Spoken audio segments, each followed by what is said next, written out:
How's it going? Welcome back to the Kiwi Lads channel. We are back for the final quarter-final match of the Champions Cup. This one, Toulon versus Toulouse, two French sides. And the winner of this match has another French derby just around the corner, as they will be taking on none other than Bordeaux. These are the results that we have witnessed so far. I'm waiting for that close game. We haven't had it yet. Closest that we did have was Bordeaux versus Munster, but as you can see there, still quite a few points difference between those two sides. 22 to be exact. Castres versus Northampton. It was close near halftime. Then Northampton ran away with that one. And then Leinster, they have got themselves that 52-point win over the Glasgow Warriors. Looking through at the starting lineups, a lot of internationals across these lineups, and not just French internationals. Gigashvili is there at the number 3 jersey. Lewis Ludlam at 6. Fukundo Isa as the number 8. Also in that backline, Paolo Garbisi, Leicester Fainanuku. This will be the first game that we've called for him since he left the Crusaders and the ABs. And then Villiers out on one wing, Jaminet at number 15. And they've got a great side here at Toulon, and they will really want to make an impact in front of the home crowd. In terms of this Toulouse lineup, of course they do not have Antoine Dupont, but they have still got Intermac at the helm in the number 10 jersey. Peter Aki alongside Barassi as the midfield. Kinghorn, Juan Cruz Malia, Thomas Ramos, and that's not even mentioning the 4-pack. They've got their fair share of internationals in there as well. Jack Willis, Francois Cruz, you name it. These two sides are absolutely stacked. And that's good news, because that means that it's going to be, hopefully, a very awesome matchup. We have got Ruth in the chat, as said, Toulouse 45 points to 36. Kia ora, Hamish. Says Matthew, welcome in. Hi, Mr. Hamish, how are you? How's your weekend so good? Says JD, yeah, it's been, honestly, it flew by. The weekend, the fact that we've already done, I think it's 5 or 6 games, and we're at this point now on Monday morning here in New Zealand for a French derby, something that we don't actually get to cover pretty much at all, mainly because the top 14, they stopped showing it live here in New Zealand. So this is going to be a lot of fun, hopefully, anyway. And let's go Toulouse, says Ruth. And hi, Robert, says Matthew in there. And nice to see everyone here. Yeah, for a game that, honestly, like most of our audience, if not like 99%, are not from France. In fact, it's probably even higher than that. And a lot of the audience also don't watch the top 14. So to have so many of you here already before the match has even got underway is pretty awesome. But Toulouse are making their way out of the changing sheds here.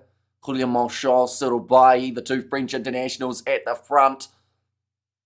And like I said, we haven't had a close game of the Champions Cup as of yet, but I do think that this game has the potential of being a bit of a back and forth encounter. I believe Toulouse come in as slight underdogs for this match, seeing as Toulon have got the home field advantage, and that cannot be underestimated when you are in France. It can really take you up to the next level to be in front of your home crowd.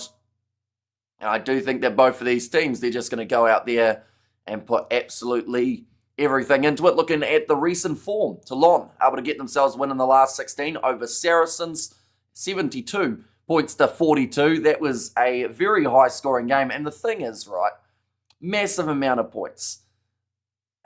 Massive for one game of rugby. Normally you don't get that across 2 or 3 matches. So I don't think we're going to get a high scoring game like that in this contest. I think it's going to be a bit more low scoring. They've got Clermont and it is Vannes, or name I cannot pronounce. I think it's just, is it Vannes? As the team that they are facing in 13 days' time. As you can tell, we haven't been able to watch the top 14 much, but for Toulouse, they were able to get themselves the win over the Sale Sharks, 38 points to 15. So a little bit more of a lower scoring game, but then that's still a high scoring rugby match. And one thing that we've seen already from the Champions Cup quarterfinals is everyone scoring a lot of points, even the sides that are losing, except for Glasgow, unfortunately. They just did not get a single point. We have got the hello, can't remember the last full French stream we've had. Yeah, I honestly think it might have been that stream that I forgot to set my alarm for, so I showed up half naked and said, sorry guys, match was planned, but alarm did not go off. That was a wee while ago. That was back when I had long hair, I think. Who are you picking with this one? Well, Toulon have got the home field advantage, but I do think Toulouse is going to be very tough to beat, whether they're at home or away. It's just vans, as in a small truck. Ah, okay. Thank you very much for that, Joseph. And I hope Toulon win. We need a different final, says 9HD. And evening, Hamish and all. Been looking forward to this one. Says Studs Rays and the Challenge Cup, Conrad and Racing. Was a mad game, 40 points to 43. Racing got through. Yeah, like Challenge Cup-wise, there's actually been a couple really good games. And it's not a good look in a way, right? The fact that every Challenge Cup game has been close, like Edinburgh versus Bulls split by 6 points. Ospreys versus Lyon split by 2. 3 points for Conrad versus Racing 92. That's the competition that when you compare the 2 weekends, people will say that was the more entertaining one. Whereas this is considered as the most prestigious one. So hopefully we get some close games in the future. But the game has been kicked off. And it's going to be in the hands of Toulon, who are wearing the black for this game. Toulouse, they are in the red. Going off to the right-hand side, Paulo Garbisi, trying a little grubber in behind, and it is actually set back up into the hands of Jaminet. It's a bit of a weird one at the moment, because I believe the commentary team that we've got might be a translation, and they might not even be at the game, because we can't hear the crowd and the mics, unless that is what they do for the top 14. But the penalty goes the way of Toulouse 1 minute in to this matchup. And it's 10 a.m. here, it's not 2 a.m., says Robert. I was naked when I missed it, says Ruth. Oh, no, now we've got the crowd noise. So I think someone just had a turn down knob. So DuPont decided not to grace us with his presence. Yeah, sadly still injured from that top 14, from that Six Nations fixture. Going to leave him out for July. Possibly November too. So I'm sure the person who was most upset is probably Ruth. Because, of course, she does love herself some Antoine Dupont. But Toulouse have got themselves the position around the halfway line. Peter Aki hits the ball up. Now off to the right-hand side. And the thing is, both of these teams are going to play a very physical game. Dupont sending you love, says Ruth. Now Sirobai.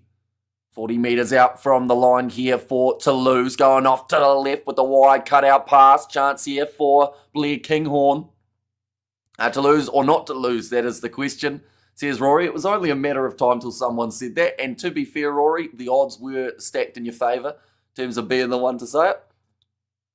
But now, going off to the right-hand side for Toulouse. Little pop pass up from Sirobai as they just continue to have a bit of possession.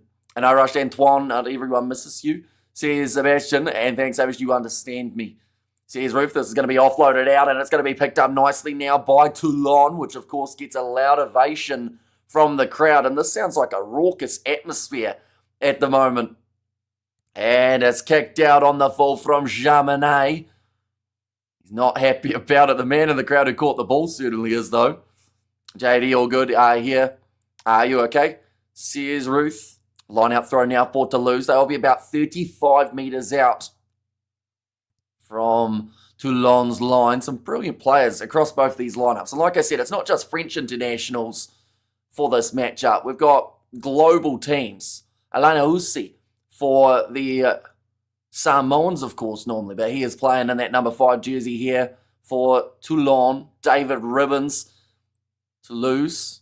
They are now in position again. Jack Willis is out there on the park. And in fact, I believe he's just recently had the carry there. That's a big shot coming into him, though. Gets driven backwards by the defensive line, and that's going to be another penalty going the way of Toulouse. Now, this is the type of game... Oh, coach has just gone like this. Now, I do not know French, but I know that this, no matter what language you are speaking, means 3 points in the game of rugby. So I would assume that they will take a shot at the post here. I could imagine Ruth wrapping her arms around Antoine Dupont. Bonjour, says JD. And yeah, it's going to be a close game, so you do need every point possible. We've seen a lot of sides kicking for the corner throughout the quarterfinal stages, but this matchup, both sides have that mutual respect of if we don't get every point available, like we could lose by a thin margin. It's actually that finals mentality that we haven't seen in the other matches. Ramos near certain 3 from within 50, says Studs Rays. Yeah, it's pretty safe, although we may have just jinxed him. We'll have to wait to see. Again, although I clicked on notify me, didn't get notified. Says Bruce. Well, it is good to see you here, Bruce, after only 4.5 minutes of the match. That one Ramos has missed. So if there was ever a commentator's curse, it wasn't us this time. It was Studs Ray who will blame you straight off the bat. But yeah, a very rare miss for Ramos from that close. Did not strike it too well. Pulled it away to the side, and now it's going to be a 22 dropout for Toulon. Kicked downfield by Polo Garbisi into Mac. Looking to create some attack. That looked a bit high from Elena Usi. And Ramos misses Ruth, and I couldn't get completely around him. He's big, short arms. So here's Ruth. I was going to say something about a T-Rex and T-Ruth or something maybe, but it doesn't quite work.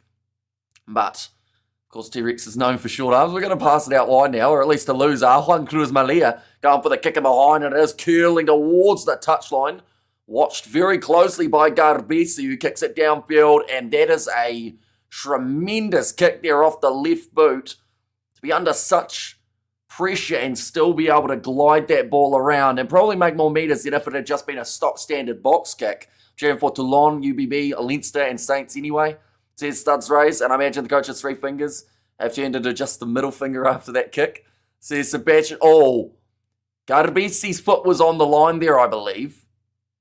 With so many angles, or so many cameras, I am surprised that they haven't gone back to have a look at that. But it is going to be the line-out throw here for Toulouse. How much good one, great sense of humour. That one's going to be stolen by Toulon. Baptiste Serena actually with the football throw-in, or I guess you could say like a hooker in that regard. Now Siran again going across to the right-hand side. Leicester, Whananuku, forward pass out wide to Drayan. So they will have to stop. I mean, he's beaten about 3 defenders. The crowd are that loud that he has not heard the whistle as of yet. There's still celebrations, and now the realisation. He ran a beautiful line down the wing. There's no denying that, but tries taken away from him. So it was a forward pass from Leicester, Whananuku.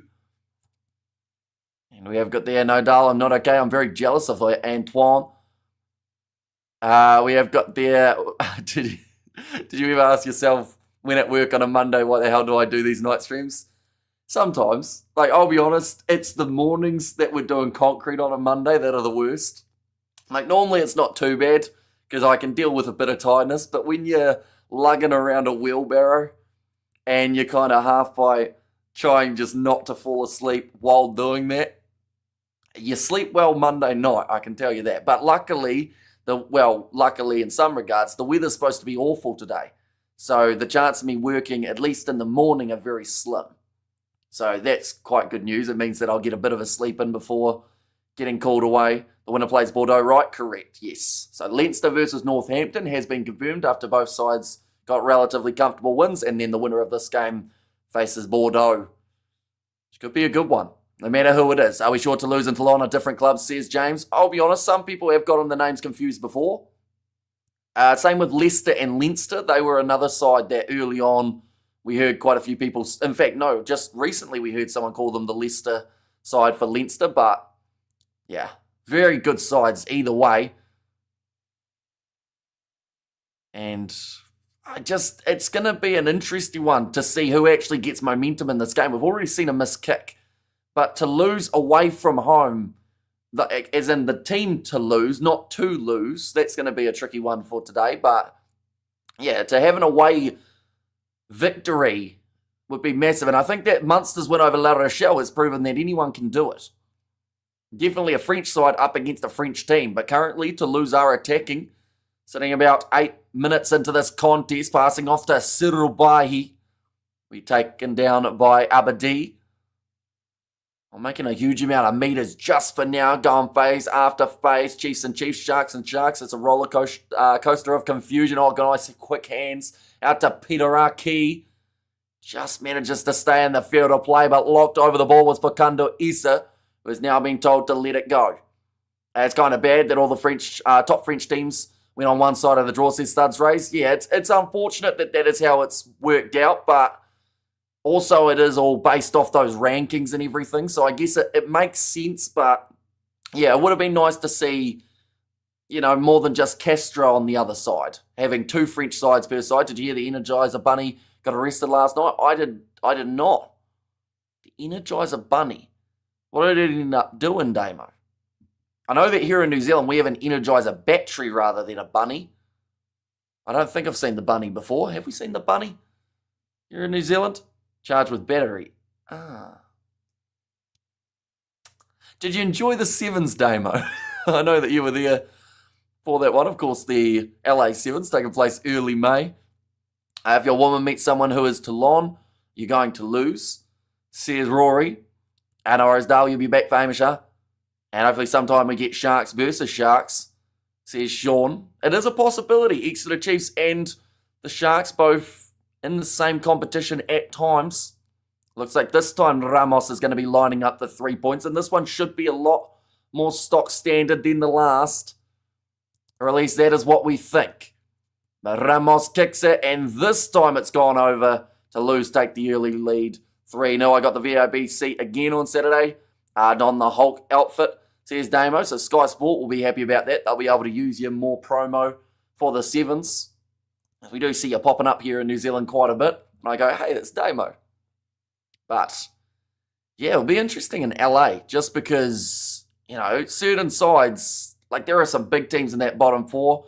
Theoretically, we could lose Kenya, Ireland, USA, and Uruguay all from the circuit all at once. Which I think would be absolutely brutal. It was brutal last year too. I actually hate doing the LA Sevens now because we get to talk about a side losing all of their pretty much momentum, losing sponsors. Well, maybe not the sponsors, but they definitely lose a lot of funding, the sides that get demoted from the Sevens circuit. That one's going to go into touch from Ramos this time on the full. So both teams have had their fair share of slight kicking errors throughout the early stages of the match. Won't be too tricky. When you mean lose, use lots of Z's to lose. It still sounded like I said to lose, even with the Z's there. Ramos on target again, says Ruth. Looks like there is a bit of an injury on the far side of the field. I believe it is Danny Prezzo. Hopefully he will be all right. The last thing that they want to do is make the early switch out on the kill. Out on the full. Kicked it Toulon. That is correct, yes. To lose one minds because it's so exciting. Toulon. Very tricky, Hamish. Says Ruth. There's going to be so many puns throughout this 80 minutes. I can see it already, and I'm not at all mad about it. Yeah, it is Prezzo, who has got some sort of... Now, Cyril Bailly has actually put his weight down, similar to what we saw for, if you guys remember back, what they tried to get Scott Cummings for, I think it was. Or Grant Gilchrist even, maybe, for the Six Nations. I think they're going to look at this. This seemed relatively cynical from one French prop to another. And Cyril Bailly might be in a bit of trouble here. And Ramos is a knife-edge player, brilliant, capable of some clangers. Says Thuds race. So yeah, they will go the TMO here.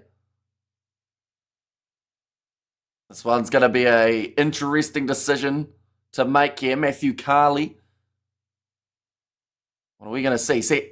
No, that's not good from Cyril Bailly. Now, I don't think it was completely his fault, as I do think his teammate... Oh, no, that's kind of cynical from that angle. Flamand came in as well, which forced Cyril Bailly further forward than he anticipated. But I would still say that that is a croc roll that could have done some very serious damage. He's dropped weight on the lower limbs. That minimum is yellow card. Okay, Carl Dixon there as the touch judge has said he feels that it's not as serious as it could have been because the player was falling already. I'll forgive Ramos because he's one of those brilliant players. Energizer Bunny is pink. Maybe before your time, says Damo. Yeah, lately, like the only Energizer ads I've seen is that battery running on the treadmill. Very low speed, low level of danger. It's going to be a yellow card for Cyril Bailly now, though. And that is going to be a big hit. That's kind of similar to what we saw, not in terms of the exact scenario, but Ruben Love and Will Jordan. It seems to be, we're in a stage at the moment where guys are jockeying for the position And the way that they're trying to do it, okay, there was an apology in there from Cyril Bay, but it could have been much worse. But yeah, it seems to be the plan is to injure the guy who's also going for your jersey so that you get it easier. Bit of a dodgy tactic. But line out, or sorry, not line out, kick for the posts from Toulon for Melvin Jaminet. Currently 9.5 minutes will be remaining of that yellow card, which does mean that Toulon have got themselves a nice advantage just at this point in time.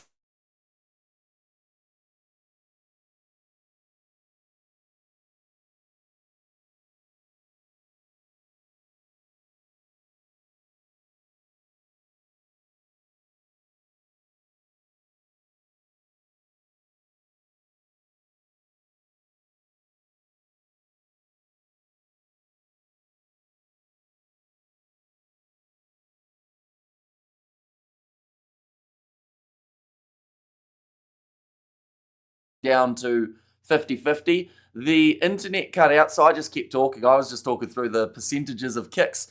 I said Ramos 50-50.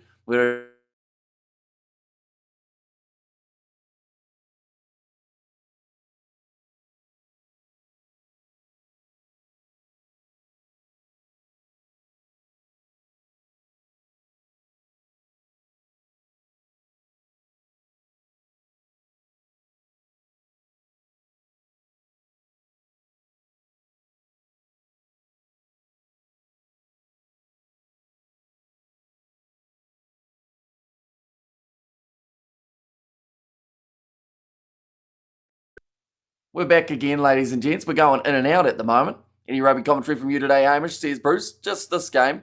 Great statue impression, Hamish. New Zealanders glitching out, says James. Yeah, hopefully you guys can hear me now. That's the first time that we've had the internet go out, then come back for a little bit. Like, I think I got like 2 sentences in, and then it cut out again. So I think that heavy rainfall that I mentioned is possibly playing a bit of a factor at the moment in terms of the Wi-Fi, but hopefully you guys can see me now. I was making breakfast and can't hear you. Says Robert, currently around the halfway line here for Toulon, 14 metres inside of their own territory. Very specific number, but going off to the left, Jaminet across to Leicester.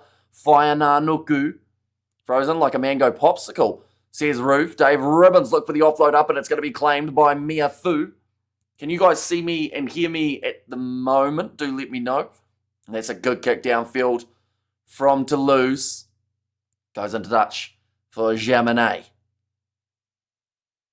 They are under a lot of pressure. Mango, says Suds Rays, but Dave Ribbons, he looked for that risky offload, and then Mia Fu was already there.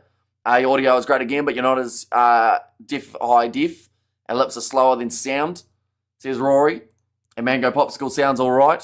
And I Hamish in chat says zero connection. Welcome in, mate. At the moment, just before I actually had zero Wi-Fi connection.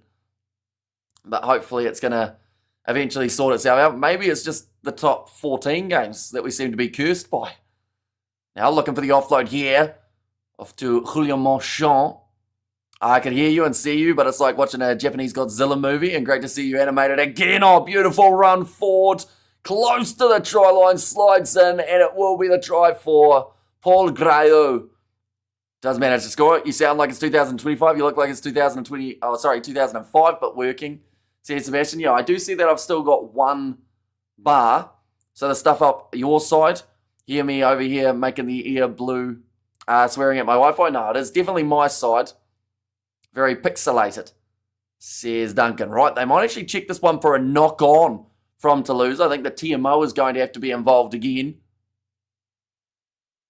Yeah, I'm not actually sure why it's so affected at the moment in terms of Wi-Fi. Like I said, we're expecting a lot of rain today and a little bit of wind, so maybe that's the situation. Fixed resolution, bro, says Sebastian. Oh, no, he is short of the line by the looks of that, and then does go over afterwards. So that is going to be no try. You look like a Marvel movie superstar, says Roof. But that is an unlucky chance. Lost control and had to push the ball forward is the call from Matthew Carley. Picture bad. We can hear you good, says Patrick. Yeah, I have no idea why it's doing it. Because I wonder whether or not, can I just like look on my phone? And I'd assume it would be pixelated for myself. Like through the software, it looks clear for me, but then it also only has that one little connection bar, which it hasn't had for any other live streams this weekend. Jack Willis, he's going to have to make his way off the field. That is for Netty to make his way on, and that is due to that early yellow card. Pretty fly for a Wi-Fi. Says Rory, you look ghostly. Or ghosty, you feeling all right? And by the way, Hamish, we've heard from Grant today. It's not good news, but he's hanging in there. I'll definitely have to look at the chat a little bit later on, Sebastian. Looks weird on the TV. It's all pixelated, says Matthew. Yeah, that is definitely my side, though. So everyone who's trying to reset their routers at the moment, that won't make the difference. Although if you are, of course, resetting it, you won't be able to hear me saying this anyway. That's the penalty to Toulon, only 5 metres out from their own line. Oh, that big push there was unnecessary from one of the Toulon players. I think it was Fukando Isa. Okay, Matthew Carley just trying to control the children in that scrum. But now, Paulo Gardabisi, right, Carley's just pretty much, he said to him, listen, if you do it again, I'm going to have to give you something. Is it normal during heavy rain? It causes interference with the Wi-Fi signal, says Duncan. Yeah, something that we haven't really had too much. I am very blurry. The scoreboard, though, is I see crystal clear, but crystal clear scoreboard, by the looks of it.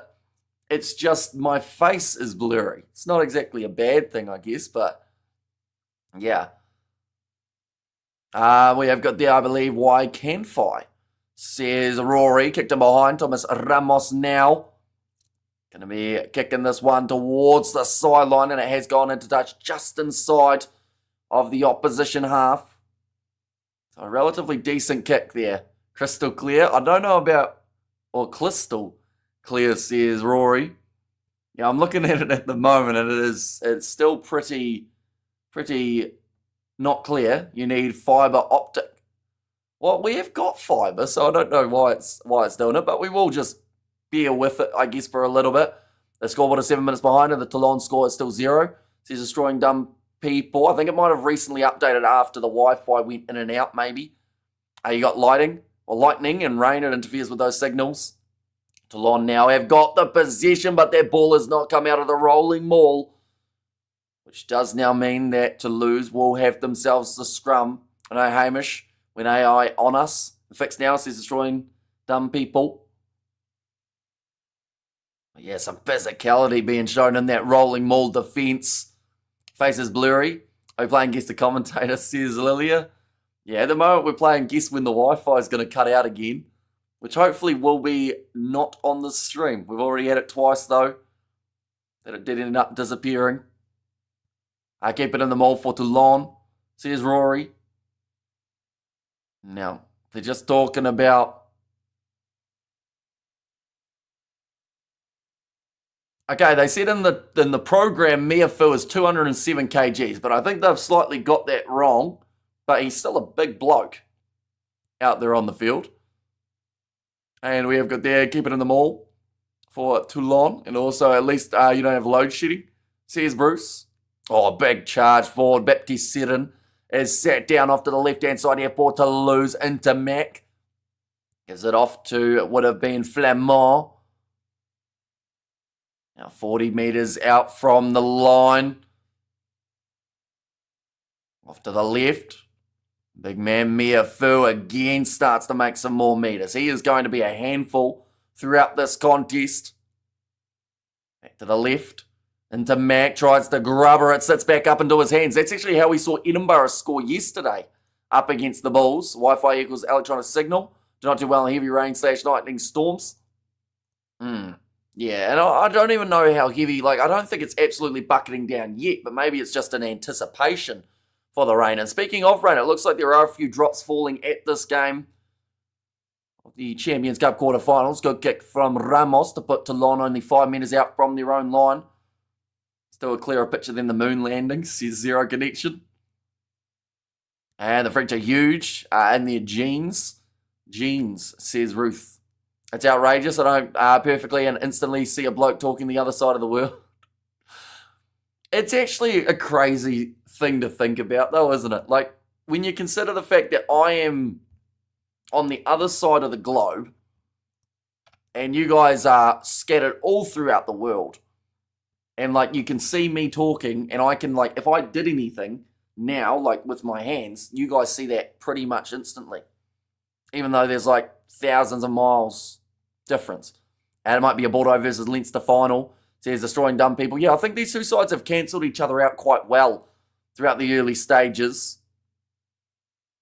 I know Usi was ready to go for that line out, but in the end, old Peter Aki went for the carry and does drop the ball to Lon now. Have the counter-attacking chance, Nuku. Going with the kick behind off his left boot, curling towards the sideline. Ramos will have to clear his lines. And it will now be 30 metres out from the line. Toulon have got themselves the line out. But Peter Aki just dropping that ball when he was tackled by Paulo Garbisi.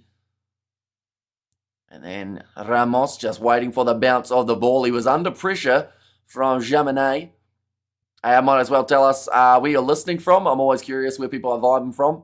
Says Sebastian. Is he in Cape Town or where in the world? I send lots of positive energy to him. Says Ruth. Now nicely claimed by Toulouse. Currently 25 metres out from their line. So being able to steal that line out certainly will help them here. Toulon's a great classic team. Defence kicking Toulouse. We'll be working to break them open in the second half. Oh, open play. Going off to the left-hand side now. Fainanuku almost through. Tries the offload up to Ribbons. Toulon 22 metres out from the line. Used quickly. Going short side. And they've tried the kick and it wasn't the best choice. Although they do have the advantage. Toulouse, says Rory. They will go back for another penalty for Toulon. This is pretty amazing. 1995 webcam quality. Says Revenge. And Bahrain. Says Sebastian in there. And Hawaii. Aloha. Says JD. But now, decision has been made that they will be going for the kick at goal. Kinghorn just managing to get up and steal that ball. Back for Toulon. And Fainanuku almost through. Same with Ribbons. Another Rory. Says Rory. But now, Jaminet. This should be a nice, easy kick. Only just out about 15 metres. Certain 3, says Suds Race. And good afternoon, says Flesh. And welcome in, mate. I do apologise for the webcam quality. At the moment, for some reason, my Wi-Fi does not like me. But the thing is, it's crystal clear through watching the Champions Cup. It was crystal clear when I was on my phone. Everything's working fine except for the software. So maybe it is actually down to the software rather than my Wi-Fi. That sounds like I'm just shifting the blame though. But that kick has gone over. I'll have a quick look at the moment. There's no message on the streaming software's website saying that there's any sort of complications, which is good news. But 6 points to 3 for you. Yeah, you'll be nervous at saying certain 3 now. Anytime in the future. Now, the 10 minutes of the yellow card of Cyril Bay has expired, which does mean that they are back to all. That was knocked on by Dave Ribbon and knocked on by Drayan as well. One solution, mate. If you fart, will it come back to normal? I haven't tried it, but maybe it could be an idea.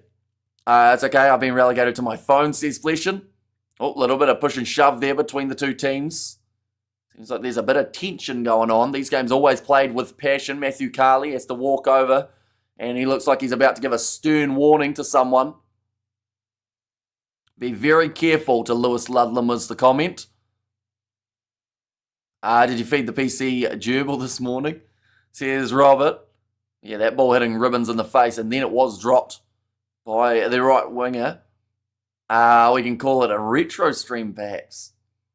Says Sebastian. 68% position in favour of Toulouse. It's weird that it stayed like 1 bar for so long, though. I don't think we've had that before on a stream. And it seems to just be, I guess, top 14 games that we do have issues in terms of Wi-Fi. But also, like, just French derbies, I guess. That's going to be another penalty. or at least a free kick actually for Toulouse. They've decided to take this tap quickly. So Rumar goes away to the right-hand side, but Toulon gets straight over the ball. They get themselves another penalty. I blame the French, a retro stream. Back to the future stream, says Ruth. But I guess the good news is the scoreboard is in ultra high quality HD like it normally is. Looks like a bit of an injury here for Serin. Might have gotten caught underneath a breakdown. I'm going to see the replay. He might have just twisted when he was trying to make that tackle. There's frustration on the coach's face at the moment. Definitely not a software problem. Bad signal due to atmospheric disturbance, says Duncan. Yeah, although everything else, like my Sky's running smoother than it ever has. The scoreboard's fine. YouTube on my phone, when I looked up the stream, was completely fine. Yeah, it's a very confusing one. French would A, accept responsibility, and B, not care anyway, says Thuds Rays. Reminds me of old YouTube videos, says JD. Yeah, we're going with the old school vibe for this weekend, I guess. Or at least for a Monday morning. Probably a fair representation of how most people's brains feel on a Monday morning. Just feeling a bit slow and taking a while to fire up. Doing an absolutely fantastic game, which says JD. Will be the line-out throw now for Toulon. It's normal to lose Wi-Fi strength and bad weather. For visuals to take Toulon. Compared to audio, says Rory. You're still chucking in those puns. I do appreciate it. Jack Willis trying to roll out of there. Just manages to do so. Serin now going across to the right-hand side. Polo Garbisi with the skip pass. Good tackle made out wide by Kinghorn. That's why they call it electrical storm, says Ruth. And Ribbons, just a little bit of accidental offside obstruction there. This and Charlie Bit My Finger are my two favourite movies from 2006, says Zero Connection. Is that how old Charlie Bit My Finger is? Isn't it weird to think that those two kids are both now in their 20s? Does that make you feel old? It makes me feel old. Charlie the Unicorn, another one from back in that era. Sneezing Panda, says Studs Race. That's an oldie but a goodie. The Duck song, it went viral for a while. It reminds me of playing 90s video games when I was young and dumb. I'm not young anymore, says Sebastian. And ouch, Charlie, says Rory. And turn off the ray tracing and you will run better. What is ray tracing? I have no... I'm like... The thing is, I do streaming, but I have no idea about like technology. I like turtles. That is another oldie but a goodie. Llamas with hats. Those are all those animated ones from that era. That's going to be the penalty going the way of Toulouse now. Front rows coming up. Jack Willis slaps his front row in the back of the head for Yashvili. Oh no, in fact that time it was actually El Degri. It's not ray tracing, but the opposite, says Sebastian. I guess that's a fair statement. Slowly coming back, weather lightning in the South Island. Finally something you have watched. Yeah, I haven't seen a lot of things, but those old school YouTube ones I have. But I still can't think of the last movie that I watched. That's quite bad, isn't it? Bronchitis, ain't nobody got time for that. There's so many old clips. Like, that was back at a simpler time, wasn't it? Oh, almost a steal there for Toulouse in the breakdown note. Willis ends up giving it away for just losing his footing at the last minute. Okay, you weren't lifting the ball clearly until you were off your feet, was the comment there from Matthew Carley. Oh, I said that with the Irish accent that the commentator just did. Only 6 points to 3. The closest game between Champions Cup sides so far. And they're actually going for the kick here from about 57 metres out from the goalposts. Any comments about this one, Thuds Race? I cherish these moments, says Robert V. And also, I fear I might be turning into Eustace. Or Eustace, have I said that correctly? Now, 12 minutes remaining. Melvin Jaminet, he's been good off the kicking tee so far. Morning, Kiwi lads, 2:35 a.m. New Zealand times. Ruth Lily and Co. says Spider-Mick. Anyone here old enough to remember the Star Wars parody of the COP's TV show Troops? Says Studs Race. That one has gone over. Jaminet probably could have kicked that from another 5 to 10 metres back, and it would have still gone over. That makes the score now 9 points to 3. And kia ora, Spider-Mick, says Matthew. Yeah, a very strong strike of the ball. This game has only been decided at the moment by 3s. Back to lose to win, not to lose, says Kevin. I take it back, 57 was not too long, says Rory. Now Baptiste to roll it back. Going for the box kick again. Going down towards halfway line. Chance for Ramos. Kicks it back to the sky. Awkward one to line up. Knocked on by Intermac, who has actually been a little bit quieter than I expected for the first 30 minutes of this game. In fact, this time he's given away an advantage for not rolling away quick enough. There is going to be a use it call from Matthew Carley. Back across to the right-hand side here. Chance just to be able to continue trying to march forward. Oh, we've got the hello roof. Sorry, I forgot my manners. Didn't greet. But I've been listening since the beginning of the match. There's Lily Gabby now taking a quick tap here for Toulon. Garbisi deciding who the option's going to be. He's gone for the kick behind, which does mean that Ramos can get back. And now kicking it into touch from inside of their 22. There has been a territory battle happening, and it's almost a long-term battle, I would say here. Like, neither side have been able to dominate kicking. And more so, because it is also raining, they are going to be using that. Try and cause some problems. Sad to see the Bulls lose to Edinburgh. It was. And honestly, like a really valiant effort from the Bulls team to even get as close as they did. It seemed like at times they were really going to be struggling to get back into it. But they did manage to do so. That is going to be another kicking attempt here for Jaminet from 50 metres out. He had plenty of distance on his last one that needed to travel 57. So he decided, why not give it another crack here? Look at their Spider, says Sebastian. You slid right round the outside and took out the back man, is the comment there from Matthew Carley. Just checking to see. Yeah, the Wi-Fi's fine. A go to the Bulls weren't on New Zealand TV. I am a bit too, and I mentioned about it near the start of the game that as long as it was close, I'd be slightly happy because, you know, it's similar to when you buy like a UFC pay-per-view or something like that. When you have to actually buy a game individually, you want it to be a good one that you get to almost, you know, like if I had paid the price that I paid for the Bulls Edinburgh game for, let's say, Leinster versus Glasgow, it would have been a bit more disappointing. But another 3 points added, 12 points to 3 now, just slowly getting that lead. Crikey, he's absolutely drilled that. Yeah, he's kicking them brilliantly today, Jaminet, and that is going to be beautifully taken now by Toulouse, who have managed to get their possession straight back off to kick off. Danny Presso, bit of a counter-ruck coming. Bit of pressure there too. Willis has knocked that ball on. And Toulon are going to have themselves a scrum. How about that awful Tyson Poole fight? Says Damo. The good news about that is it was through Netflix. So, like, if you already had the Netflix subscription, you didn't have to pay anything extra for it. But, yeah, it was an interesting fight. Going into it, though, like, I don't know, everyone, I think, expected something slightly different because everyone had a different opinion of how it was going to go. But then I think it went the way that when you really think about it, like, that it should have. Like, in terms of what to expect from an older gentleman taking on a younger guy.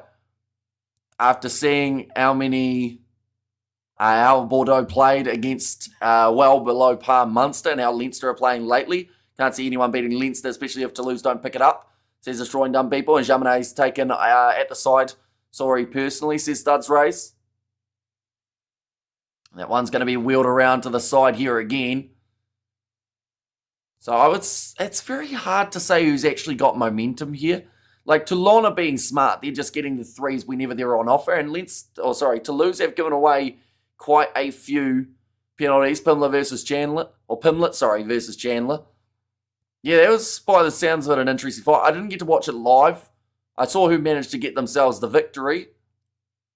But, yeah, it's an interesting one. Chandler's in a bit of a tricky spot. He waited all that time for McGregor, and now that he's come back after his few years off, of course, he also had the fight with Charles, which didn't go his way, but, you know, he's given up his prime to fight a guy who never fought him. But now Paddy Pimlet's calling out Conor McGregor. So, like, he might find himself in the same situation of waiting a few years to try and fight Conor if that was a fight that they would consider making.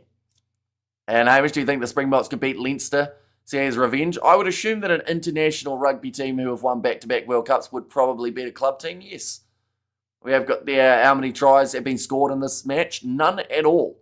It is currently sitting 0-0 in terms of the tries. They kick that one in behind now, and it's going to pull up just a little bit out from the line, only like 2 metres or so. So Juan Cruz Malia, with a lot of pressure on him, kicks it downfield, doesn't find touch. Toulon now with a really good attacking chance. Jaminet, tackled by the Toulouse halfback. As his mate says, Corey, they all need to stop with McGregor, leave him in the past, says destroying dumb people. But the thing is, though, like, even by just mentioning him, like, they still get, like, some sort of traction, you know? They're getting views on it, rather than just calling out a guy. Like, if Pimlet hadn't talked about him and had just said a guy who's, like, ranked 6th or 5th or something, people wouldn't care. But they're like, oh, McGregor, is he going to come back? And I think he's still keen on boxing, but got fights left on the contract. That's a taken back kick by Toulouse. Ramos is disappointed because he probably would have made 50 metres with that kick had it gone over. Why the long story? Destroying them in one sentence, says JD. And also we have got there, yes, Box will beat Leinster because Neyman would play in the box, not Leinster. And Paddy looked really good, says Fleshin. Yeah, wasn't that long ago that he was facing, who was it, Jared Gordon, and he had that controversial decision and people were like, he's not actually that great, but now it seems like he's come a long way since that fight and, you know, starting to put together some decent wins, all short side for Toulon, taking the risk, and it hasn't been rewarding. They have lost the ball, and Toulouse have now got themselves possession just inside of their own 22. They're looking to run this one out rather than kicking. Getting close to the sideline there for Blair Kinghorn. You just put that question to rest, says Revenge. Now, sitting about 14 metres out from the line. Kicked high. Going to the right-hand side. Oh, no, that's going to be knocked on. I believe it was anyway in the breakdown from Barassi, but it looks like they're actually going to say play on just for now. Now, Marchand. Off to the left-hand side, Rumat. Around the side, Sirubai. He will be tackled by Danny Priso. Looking for the turnover. Was Toulon's big number 5, Elena Usi. The Gerard fight was what he needed, a bit of a reality check.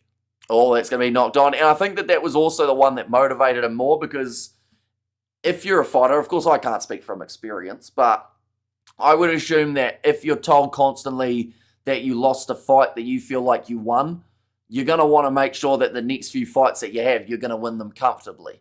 So yesterday, my brother played against the team of the Under-10 Super 12 and won 42-0 and lost our second game of the competition 10-3 against Mallow Park.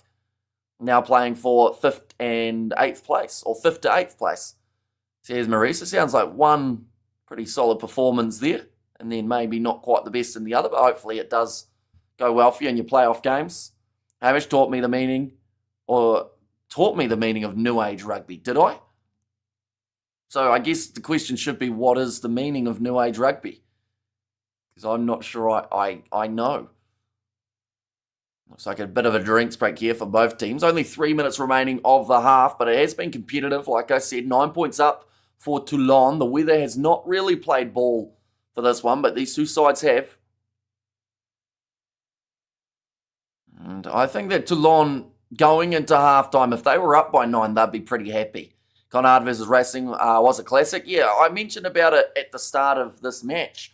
If you look at the 3 games of the Challenge Cup compared to the 3 games of the Champions Cup, the better matches have been in the Challenge Cup so far. Every game being split by less than 7. And there is another match later on tonight, Gloucester versus Bath. And hopefully that's going to be the same. But yeah, in terms of entertainment value, I think that the Challenge Cup has won this week. Toulouse making 60 out of nothing there. Scary, says Studs Ray. And that is what can be so dangerous about this Toulouse side. And Toulon will know that if they give them any sort of attacking chance, they will be able to go forward. However, that low, see you later, says Revenge. Now it's going to be kicked behind Villiers. We haven't even seen him touch the ball, I don't believe, for Toulon throughout this match. Jack Willis now stepping, moving up to the halfway line. Lucky you, Matthew. Our two-piece steak here in New Zealand costs $22. Expensive as, says Spider Mick. Now another chance for Intermac to almost run it through. Time for the turnover. Wasn't able to get it. Toulon, Serouai. In fact, this time it is Marchand again. Now off to the right. Blair King on beautiful step round Gavin Villiers. Didn't make a huge amount of meters in the process. Villiers onto the ball. Doesn't get the steal. I'm very happy. I'm jealous, Hamish. All these years and decades, Hamish, all gone. Says JD. And who's going to score first, second half? Well, tell you what, Toulouse. Oh, no. I was about to say Toulouse may score before the end of this first one, but they have ended up having a bit of a penalty against them, obstruction. And surprised the Blues got the win against Inform Moana a little bit, but at the same time, not really. Like, Moana still put in a decent showing for what it was. And I just hope next round of Super Rugby as a whole, because I think I could count 3 or 4 of the 5 games that had a lot of problems when it came to the officiating.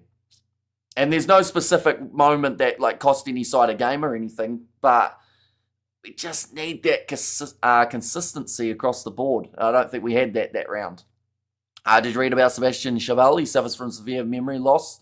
I don't remember a single game he has played, says Lily B. Yeah, it's been a big story of the last kind of couple weeks.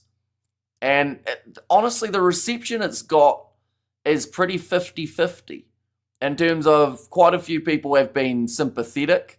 And then you've got the ones who say, oh, he chose to play rugby, so it's his own fault, which I think is a bit of a harsh one. Definitely for like these guys that sometimes people forget these are human beings that are getting absolutely smashed by each other on a weekly basis for our entertainment.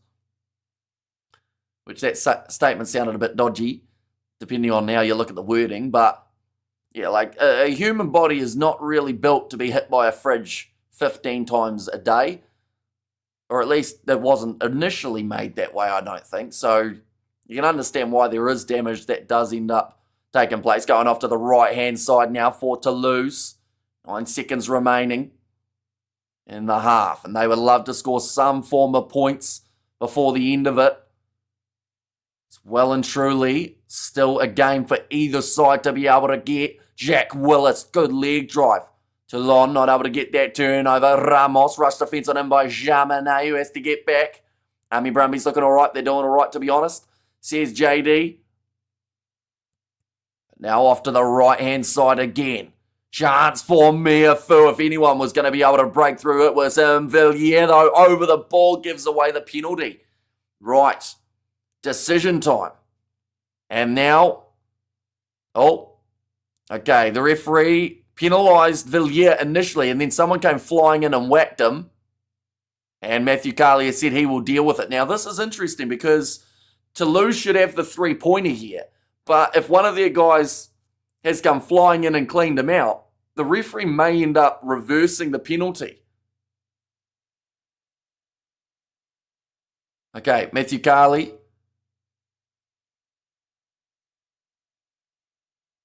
Okay, that's 1 each is the comment from Matthew Carley. So it's not going to be a reversed penalty here.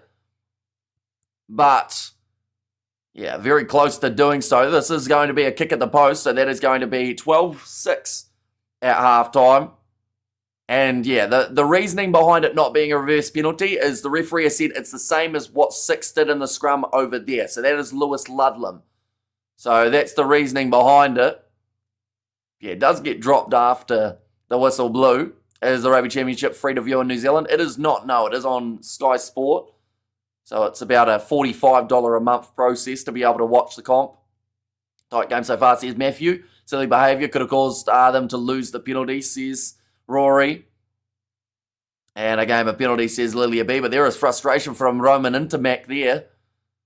Talking to, I think it was one of the coaches on the sideline. But 12-6 half-time, no tries. Very tight between these two teams. And I know the New Zealand Rugby Union ref who rates ref performance. He's unhappy with a couple of Super Rugby Pacific refs. And Rough Call says studs raise. Yeah, it actually didn't look too bad for Gavin Villiers. I'm not too sure what he got penalised for in that breakdown. I assume it was... Well, actually, I don't really know what it was for, if I'm being honest. So now we're going to go back and we're going to find out. Just because we do have the ability to do that. Right. Okay. Nah, so... Not rolling away against Brian Alaina-Usi. So that's what's happened there. Villiers did everything right by the looks of that one. He locked himself over the ball. But in trying to join the breakdown, one of the Toulouse players, I believe it was Julien Marchand, tripped over Alaina-Usi, who was on their side of the ruck. So that's why the penalty was given. But yeah, Villiers did everything right. And in another situation without Alaina-Usi there, he would have got that penalty. Toit like a tiger, says Rory. In a game of penalties, says Lilia B. And tight game so far, said it was there from Matthew. And a 6-12, no tries, all pens, says Spider-Man. Yeah, different rugby game to what we've seen for the Champions Cup. Now, the question is, do we... Well, I think I know the answer, but do we prefer a close game like this with all penalties, or do we enjoy a one-sided affair with tries? So the likes of, let's say, I don't actually know what the halftime score was exactly between Leinster and Glasgow, but if you had to choose between this game sitting 12-6 or the first half of Leinster versus Glasgow sitting, let's say, 28-0, which one would you prefer? Do let me know, because I am curious, because some people love seeing tries, and even if it's a runaway, that's still what they want to see. Or some people enjoy the idea of a match going down to the wire, and of course both can happen in the scenarios, but yeah, I'm curious. Great game. This is what I am up at 3 a.m. for. Says Studs Race, close, says 9HD, and Toulouse keep their head, boys. And Smackdown second half, and Tri-Fest always, says Rory. And yeah, of course the ideal scenario is, you know, two sides both scoring tries and it being even. As your camera is going now, because everything else is good, says Robert. It's still got the one bar up in the corner for connection. It says connection is unstable. If you're Wi-Fi, or if you're on Wi-Fi, try plugging in to your router, moving closer to it. But I am plugged in. I could try switching to just through Wi-Fi, but I'm worried that's going to end up doing some glitching. We're going to click the button though. If it does end up cutting out, we will be back in like less than a minute's time, I would say. But I've clicked the button. And now it's loading. It says it's secured. I'm very concerned. It says it's connected. But I'm also still connected through the same cable, so it didn't do anything, unfortunately. But that's all right. Hopefully it's slightly watchable for you guys. And France vs. the Box 2023 quarterfinal was orgasmic. They're actually the quarterfinals in general, because some people forget that another one that took place was Ireland versus New Zealand. And that last passage of play, the 30 phases, and then Sam Whitelock, who's like 157 years old, gets over the ball, wins the penalty, and that game, you know, it was right down to the wire too. So, yeah, I think we were spoiled for those quarterfinal matchups when they did take place.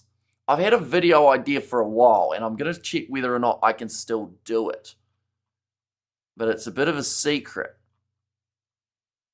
So I have to scroll back through a little bit to be able to find out whether or not it is doable. And yeah, agreed, that quarter was epic too. One moment, we'll go like this. What do we got? Click that. The video is still doable. I don't know when I would do it, and I don't know whether it would be a good idea, but it's a possibility. That was very cryptic, and we're going to keep it that way. Greatest weekend of international rugby in my memory, because the other quarterfinals were entertaining too, says Studs Race. Yeah, Fiji versus England was another one, wasn't it? And then Wales, Argentina, I believe was how the fourth one of them sat. Geordie Barrett was phenomenal, still hurts, but New Zealand deserved the win. Says zero connection. Yeah, like those type of moments I feel like were what rugby was all about. You know, those kind of matches where like you don't know who's going to win. And even in the final seconds, you don't know who's going to win. But it was just like, it was one of those special rounds where like everyone wanted to see those type of matches. And because we had so many runaway games in the group stages, people were concerned that we weren't going to get that. You can't tell us it's a secret. It's just not done. Says Lilia B. I watched both semis and the final in person. Says Rory. Yeah, it would have been quite the atmosphere in France, I am sure, for all of those matches. 1987 Rugby World Cup finals. Says JD. I destroy my own brain. Too much weed. I believe I've only 3 more brain cells left. Says Spider Meg. Well, try and keep those 3. It will help you in the long term, I would think. Which team looks more likely to score a try? See, I would say honest answer is Toulouse, but who I think might score the first try is actually Toulon. But then at the same time, like neither of these sides are like, you know, by this stage, the big difference at the moment compared to some of the other games is both sides have won their fair share of penalties. In every other match this weekend, we've seen sides kicking for the corner. And in some cases, they've scored tries.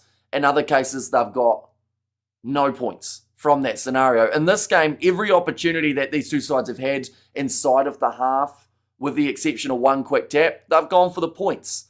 They are playing it like it's finals rugby. And that's why, you know, we are sitting at halftime without a try being scored. But it's not necessarily because we haven't seen as many attacking situations as those other games. It's just more so that rather than kicking for the corner and taking that risk, both sides have banked their own points that they've had available. So, like, yeah, I think Toulouse have had the better breaks of the defence. They almost managed to score themselves the try until it was disallowed. But Toulon, they've got some brilliant players across that back line as well as in the reserves bench too. We will show right here, as you can see there, Tolafua, Ben White, they're in the number 21 jersey for anyone who was wondering where he has gone. Rebage, the number 19, Jean-Baptiste Grou, is there as well for Toulouse. Pilieto Malvaca, Nitti has already been on briefly, and they've got Lebel, Naito Saito, Anthony Gelange for the Toulouse side as well. Okay, there, don't worry, I waked and baked. I only got 2. Are you good, Spider Mick? Says Robert V. And Nail Biter Couch Ripper. Those matches give one heart palpitations. Have you had your wake and bake yet, bro? Says Sebastian. Oh, sorry, that was Matthew. Just showing the highlights at the moment during the halftime break between China and New Zealand, I believe it is. They were playing off. Of course, the LA Sevens, they have all been confirmed. In terms of the teams who will be in there, we get to see Samoa, Germany, Portugal, and Canada as the 4 men's sides. For the women's side, we're actually seeing quite a few of the men's teams, women's equivalent countries going through. The likes of Kenya, South Africa, Argentina, all going to be getting their chance to get promoted. Sadly, they haven't announced when those fixtures are taking place, or the knockout pools, I don't believe, just at this point in time, unless, of course, they did announce it during the little gap. No, they haven't, so I'm not too sure who is going to be playing who in those upcoming fixtures. I think it's 2 teams from each go up against each other. Both teams are very experienced, so it could be a very nervy ending here. Toulouse usually has the advantages on Toulon in the top 14 and ERC. Score is 12-6, says JD. And yeah, it will be interesting to see if the Toulouse side have got a comeback in them. Please tell Lilia be the secret. Poor thing is in suspense, says Bruce. And I'm picking Toulouse to get a few tries in the second half for the win. But hopefully I'm completely incorrect, says Suds Rays. Absolutely good news. Interesting how it plays out, Hamish, says JD.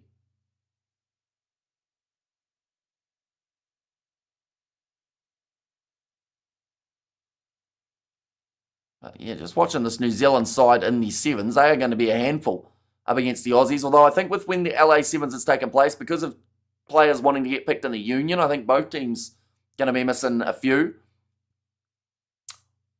I've just had a look up at the top corner. We actually have lost our little one-bar Wi-Fi. I think we might be back to HD, ladies and gents. It only took about 25 minutes, but are we a lot clearer for everyone now? I have a plate on my head covering a hole. I used to tell my kids I had too much brain, so the doctor took everything out and only left me with half a brain cell. Their friends thought it was funny. You have a plate in my head covering a hole. That sounds like quite a serious thing, Duncan. So hopefully it doesn't give you any sort of troubles in life. What did the pirate say on his 80th birthday? I'm 80, says Rory. And yep, I think it's things are shorted, says Sean. And there as well. Or sorted, I think that is, rather than shorted. And yep, welcome back, Hamish, says Blues Nate. But yeah, second half just around the corner from taking place. Normally, when we see the Sevens highlights, it's a pretty good fair indicator of when they are going to come back. Well, we will go like that. We will go like that as well. And we have got there back to 100%. Clear view now, says Matthew. So yeah, that is terrific news, of course. Is the F1 taking place at the moment, ladies and gents, in Bahrain? There's quite a few random bits of sport on at the moment. I know that there was also the golf was on. I don't know whether there's another round of golf. I think they were up to day 3 yesterday. I did see it, the random hour that I was awake. Signal okay now, never had a headache. Says Duncan, F1 starting now, says JS. Yeah, see, Isaac out of the Kiwi lads is definitely the one who follows F1 the closest. More than likely, even though he's got work today, he's probably up at the moment watching the F1. Having a gin and orange. Cheers, everyone. Says Ruth, and let's go Toulouse. Says Blues Nate. And there as well. But yeah, do let me know your full score predictions for full time. You're back to normal. My brain hurts from trying to sync your words with your mouth movement, says Lilia B. Yeah, my mouth does move pretty fast at times. That sounded weird. That sounded like I was doing something in a direction that it wasn't supposed to be. I think so, but definitely MotoGP race 2 soon in Dubai, says Bruce. I'm going to have a quick look at the Sky Sports schedule, see whether or not got anything else. The Masters on the range day 7. I don't know what that is. Oh no, live the Masters round 4 from 4 a.m. So the golf is on today. How long does the Masters go for? This seems like it's a pretty hard fought type of situation. The Grand Prix on as well. The IPL is still in full effect. I haven't even watched a single minute of the IPL, which I feel quite embarrassed about, but that's the secret just for yourselves. Scotland versus Italy and the Women's Six Nations is also on at the moment. There's some cycling. There's some Premier League taking place between Chelsea and Ipswich. It's all happening. We have got there 15-9 for RC. So you're saying not a single try throughout this match. 22-23 my prediction. So is that in favour of Toulouse as well? You're plugging in. Your mouth moving pretty fast. Smashing bodies, says Damo. Now, second half of this one must be very close. We've got another ad, which is normally a good sign. A last day of the golf. Ooh. Okay, so someone's going to win by the end of today. Because I saw over there they start at 2:30 p.m. tee-offs and whatnot for some of the guys. But I am really bad at my time zone, so I think that's 8 a.m.-ish New Zealand, isn't it? World Superbikes in Portugal. And also, I don't think so, Hammy. So here's Spider Meg. But Toulouse have made their way back out onto the field, and they will not want to lose this match. They are down by 6 at the moment, going into the second half, but there is plenty to play for. And a lot of opportunity here to be able to get it right. But 40 minutes left. Toulon just about to make their way out of the changing sheds. So a bit of a round of applause from one bloke who clapped about 5 times, realised no one else was clapping, and kind of gave up on it. That was Gigashvili, the man leading his Toulon team out onto the field. Still a little bit of rain falling in France for this contest, so maybe that is a sign of things to come in terms of the amount of kicks that we do see from these two teams. But yeah, big opportunity here again to be able to add some points. Whoever wins this game will go head-to-head with Bordeaux in the next contest happening early May. On the other side of the draw, the semi-final is Leinster taking on none other than the Northampton Saints. So a couple top sides in their respective competitions, they will be going head-to-head as well. But we are now ready to go. We've only seen the one yellow card, Cyril Bailly getting it in the first half, but it didn't cost them any tries. Wow. Those goalposts are moving big time, ladies and gentlemen. I think there might be a little bit of breeze to deal with in the second half as well. That will make it a little bit more challenging for the kickers. Listening to Rory McIlroy, nearly lost his Northern Ireland accent, sounded American. Says zero connection. That ball already is on the side of Toulouse. They've got themselves the penalty advantage for side entry from Toulon. And this is going to give an early 3-point opportunity. Gigashvili coming in through the side. In fact, no, they're saying it might have been Mia Thu who caused it as well. Earthquake says Pie Man. Yeah, it was there for Toulon initially. This is an interesting change. They've kicked for the corner, which does mean now we're going to start seeing maybe a more aggressive approach from Toulouse. Definitely with where they were positioned on the field, it just seemed like the more likely choice to kick that ball into touch. Now thrown in. Our Blues women take on the Waratahs women on Wednesday, Hammy, to decide who's the best. Says Spider-Man. Yeah, we might actually have to cover that game. Seeing as normally with the Super Rugby side of things, we do have overlaps. But yeah, it could possibly be a potential. That is a massive counter from Toulon when it came to the maul, but it's just a couple metres short of the line here for Toulouse. Trying to strike first in the second half and get the first try of this matchup. It's not going to be easy to do, but they get in very close now with Cyril Bailly. Popped up. It's going to be Mia Thu almost. No. Doesn't cross the try line now. Julian Marchand fighting for the ball. Gets over and Toulouse strike early in the second 40. Exactly what they needed to come out the gates firing. And they are now going to be taking the lead with a kick opportunity here. Second half kicks off. Come on, refs.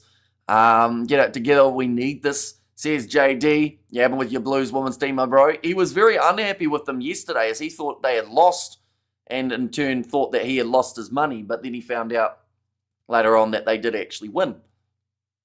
Yeah, close game between them and Matatu. Right, they just want to check to see whether or not the try is okay. Matthew Carley has asked that question. I don't think they're going to have an official TMO Oh, no, hang on. Matthew Carley has just asked the TMO, is the try okay, yes or no? Right, it sounds like they're going to be checking something in the lead up till this try. That's not good. Okay. So they're going to check the try, but they also feel like there was foul play up against Toulon in the build-up, by the sounds of that. What are we looking at? First of all, they're checking if he crawled forward. I think that's fine. In terms of the try, he still had it relatively controlled. Toulon try first, says Ruth. I think so. I think I said Toulouse looked the more likely, but I thought Toulon might score first. Although I think they're going to be going back to check the foul play here. Finally try time. It may not be. We may still be going back again. Right, I'm confused at why they wanted to check the grounding first rather than checking the foul play. Oh no, that almost does slip out for Julian Marchand from that angle. And it actually looked like it might have been his teammate, Flamand, who knocked it out of his grasp. Or in fact, Francois Cruz it was. They're looking at this 15 times, but this does not matter if there was foul play in the build-up anyway. Yeah, no, I think that might be a knock-on. The ball has left his hand. It's going to be no try, but now they're going to check the foul play. The crowd happy about that one. That one will be taken away. We'll go back to 12-6 now, hopefully in the near future. William Marchand is not happy about it, but now they want to go back and have another look at something else here.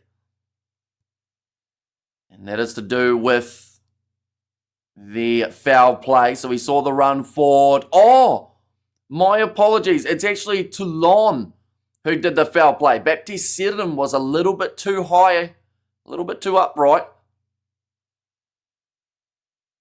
And it's their head contact. I'm not sure there's a huge amount. How far back can they look to disallow a try? Well, that one was the grounding.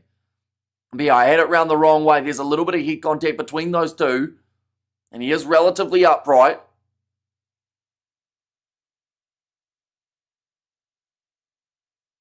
Matthew Carley about to make a big call here.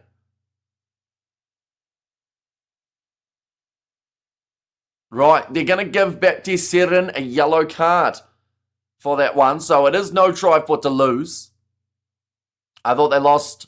Are my eyes playing games with me? I blink again, they won. Only paying $1.75, got my money back. Says Spider-Man, and Toulouse are lucky, too much lucky. Says Ruth. Hamish, I'll be right back, got the munchies. Says Blues Nate.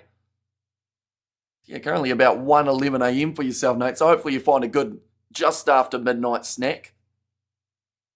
Looks like they're going to go for the tap here, Toulouse. So once again, showing that little bit more aggression.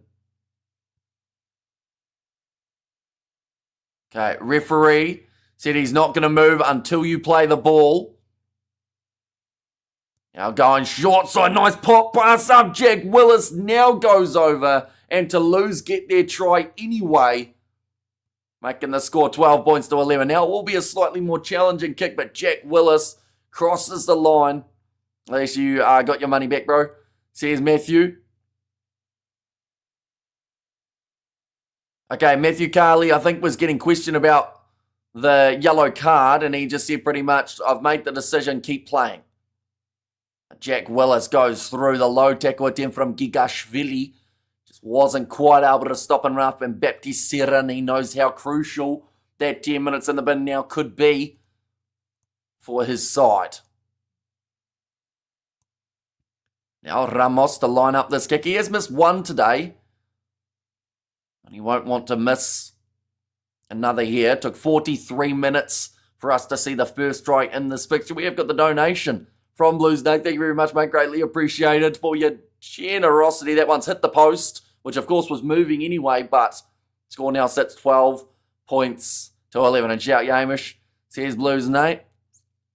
Yeah, that one might go towards a plane ticket, depending on what the future plans are. And yeah, just didn't quite come round enough for Thomas Ramos. Over there later, Bo, be right back, says Blues Nate, my Melbourne Storm gave the Warriors a good lesson, says Spider-Man. So I didn't actually see the end score, but I saw that Melbourne scored within about 3 or 4 minutes, didn't they, of that match getting underway, or extremely early anyway. We were there, I'm having ham and burger rings and sandwiches. I got the hell munchies, says Matthew. That is quite the combination, Matthew. I will give you that. Now kicked high from Toulon from inside of their 22. Will go into touch. How about a game? Ding, ding, ding. Ringing my bell. Hamish, you got Nate ringing your bell, says Ruth. Now another 7.5 minutes remaining of this Toulon yellow card. And that could be quite a crucial 10-minute period throughout this game, like I said. Now line out through here for Julien Marchand again. Let's throw it in. Nicely taken by Fukando Isa at the back, but that ball has been dropped, and it is knocked on by Toulon. Starting to have a few more mistakes creeping into their game now. I think they disagree with the decision of saying that it went forward. Mia Fu, he is an absolute unit in that number 5 jersey. And don't get me wrong, like Brian Elena-Usi is not a small man either, but those two men are going at each other. No wonder the posts are shaking. Congrats, bro, says Spider-Mick. Now 35 minutes remaining in this contest. Plenty of time for a few more lead changes around the corner. Toulon in front of our home crowd, of course, want to be able to perform. Now, it's going to be fed in. And they've got the advantage now, Toulouse. That was against 3 for collapsing, so that would be Gigashvili, the big Georgian. To under penalty advantage. Jack Willis, the try scorer, runs it straight to Fukando Issa. He's driven back a bit more, and there is another advantage in favour of Toulouse. Starting to get penalised out of this game. They will go back for the original penalty, though. Some would call this a kickable 3, even though it's about 57 metres out. But, I mean, we saw in the first half, Jaminet was able to get in. In fact, no, sorry, this one will be about 65, 70 metres out. Still worth a crack? Maybe. But I would say windy, wet conditions might not be the best choice. Is that the score 12 points to 11? It is indeed, yes. So Toulouse missed the kick. So Ramos actually sitting with 2 missed kicks at the moment. He's got his other 2 over. So a bit 50-50 in that regard. Right. Looks like a lot of changes are about to be made for Toulon. That is 5 forwards who will make their way onto the park. Lewis Ludlam trying to fire them up. So that is going to be Evaldi, Jean-Baptiste Gru, Setiano, Rebage, and also Le Corvec. Makes his way on. And Toulon not able to get that steal at line-out time. So Toulouse now with the possession around the halfway line. Big run from was Peter Aki. Back to the left-hand side again. Low tackle made. Back to the left. Little kick in behind, attempted from Intermac, but it sits up for Jaminet. Again, just not quite finding the radar at the moment for Intermac. Jaminet goes on the outside now, kick in behind from one of the big replacement forwards. And kick downfield. Nicely taken again. Sitting on the halfway line, Toulon winning the current territory battle, but in the breakdown, Romat was able to take it back. And when I was a kid, my mum gave a cute little toy. There's a string attached to it every time the school bell rings.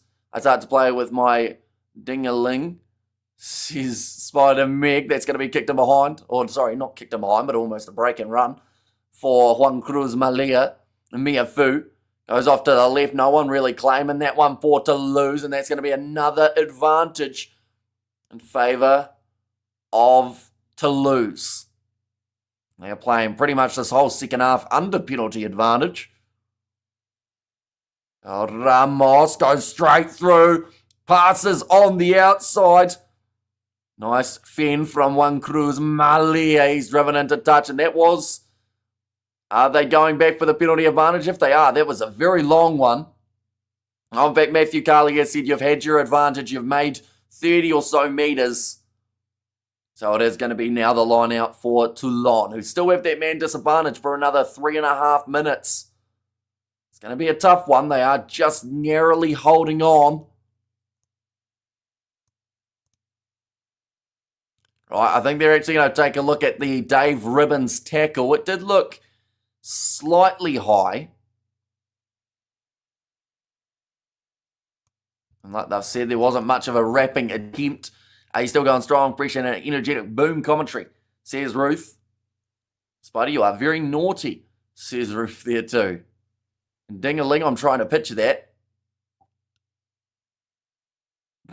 Are you? But now, are they checking this one of Ribbons? I've seen a few TMO decisions already throughout this match. Oh no, it is still going to be the line out. Do you still play with it? The toy, says Lilia B. Challenge is on the field for Jack Willis now for Toulouse. They made that change. And also, oh, that ball's going to be loose. That looked like a knock-on from Villiers. Yes, it was. Only 1 metre out from his line too. So 5 metre scrum now for Toulouse. And they are in a tough position now, Toulon. Just seems to be the second half. They have come out nowhere near as aggressive in the second half. All Villiers had to pick that ball up was... Oh, okay. He was given a little bit of a face rub to his friend in the other team. Now, 30 minutes left. Matthew Carley just having a bit of a chat there with the front row saying it is his first scrum, so we'll give him a bit of a chance. Not anymore, guys. I'm 24 now. See Spider Mick. And loose ball for Toulouse. Rhymes Hamish. Says Ruth. Ball is put in. Oh, no. It's gone down in the front rows on this near side of the field. Looks like it's just going to be a play-on situation. Good attack and run from Peter Aki. 30 metres out. 30 minutes left.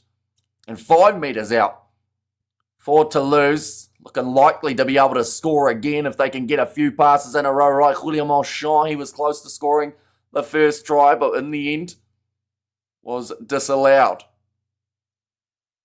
You do wonder if he had scored that try, would we have even seen that? Oh, that's a big shot. Advantage now for Toulouse. Passes on the outside and Peter Aki can run it in. Toulouse get their second try of the second half. And they have made this yellow card pay of Toulon. They were ahead by 6 at the halftime break. Since that yellow card, they have conceded 2 tries. Oh, you're only 24. You're a spring rooster, says Ruth. Okay, they're just talking about a big clean out and the breakdown that they might end up looking at as well here. The TMO is having a pretty busy time. Toulouse le Stade, says Owen. And also a touch base baby Toulouse, says Ruth. In there as well. Now line. Oh yeah, it is still Ramos. Near the touch line for this kick. Thought maybe they were going to pass the tee to someone else. But this time he does get it through the middle.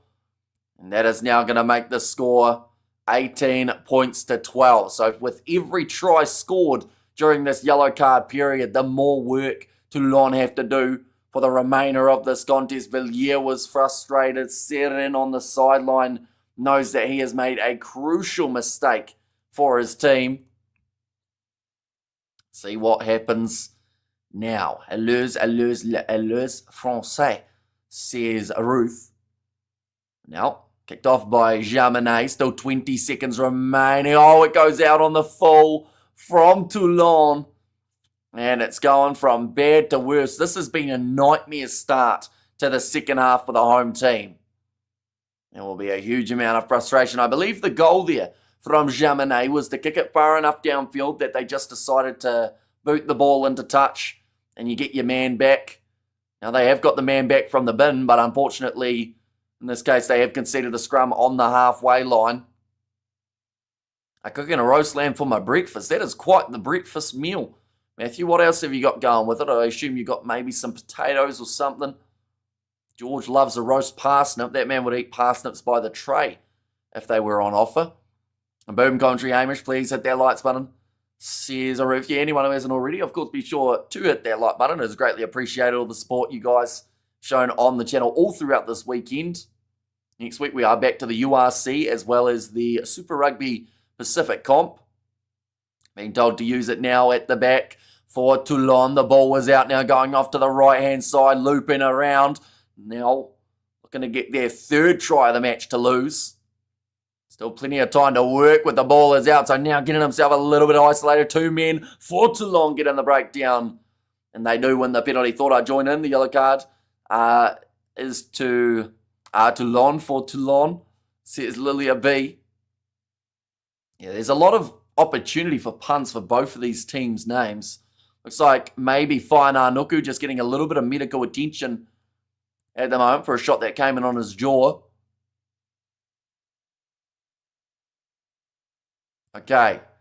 Matthew Carley has actually marched them for 10 metres as well. I believe there was a bit of a dispute between Carley and one of the Toulouse players on the veggies, or got the veggies on, Hamish.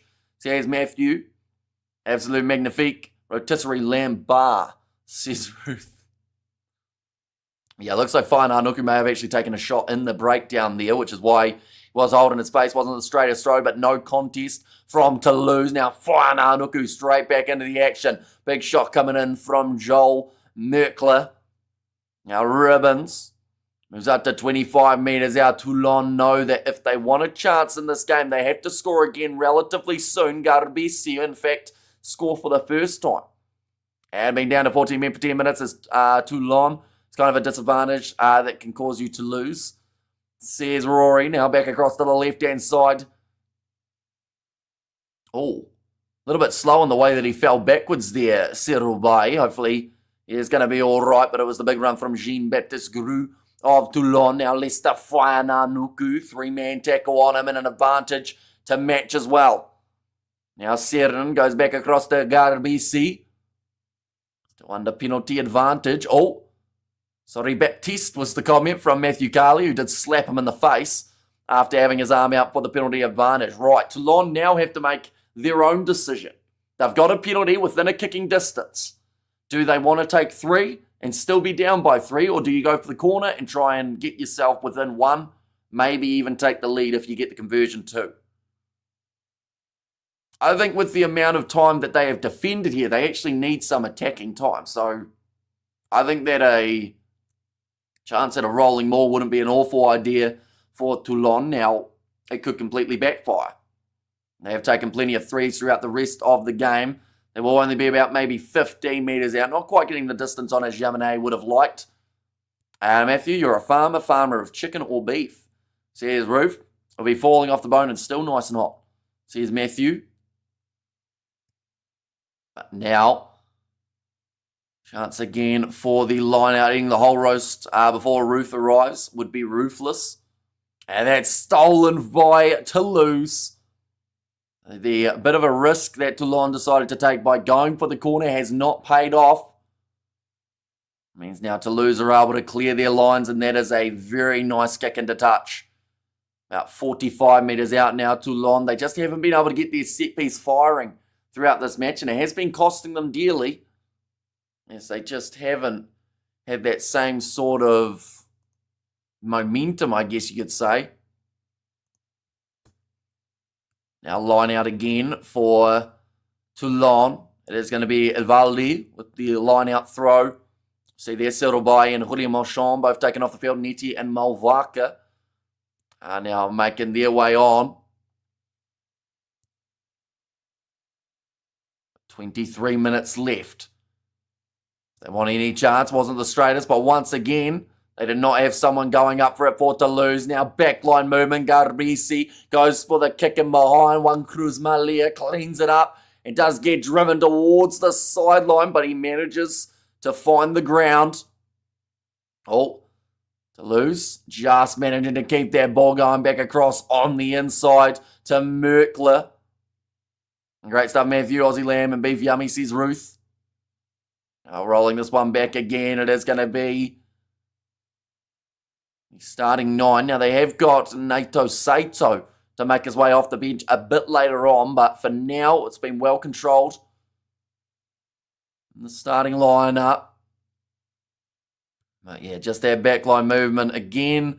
I just don't necessarily agree with how much Toulon are giving the ball back to lose in this match. It just seems like they aren't having any sort of ball security, and it could end up costing them in the later stages of the match.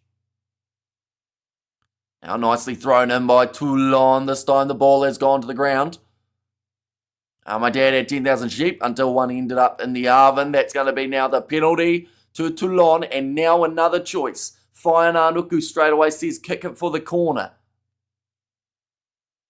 Oh, now Garbisi's going like that. So this is a big choice. And the match is end, says Tom Venom. So the score at the moment is 18 points to 12. They have decided to go for the 3 points. But still another 21 minutes remaining in this contest. Toulouse are currently up by 6. If this kick does go over, we'll take it down to only 3. Lining up this one now for Jaminet. He has been terrific off the kicking tee. 4 from 4. This kick could be much more crucial than some of the others. They have just mentioned that extra time is an option. I do hope that this game does not go to extra time, just because, you know, that would be another 20 minutes. These two sides play. Jaminet does get the kick over. I've spent Toulon, or they've spent Toulon giving up easy possession. That's going to cause them to lose, says Rory, but that one has gone over, making the score now 15 points to 18. I do love my lamb being English and Welsh-blooded. Mint sauce and cinnamon, carrots and potatoes, says Ruth. I've never tried a sweet cinnamon carrot. Now I'm intrigued. So anyone's game time match, yellow done. The yellow card is expired, yes.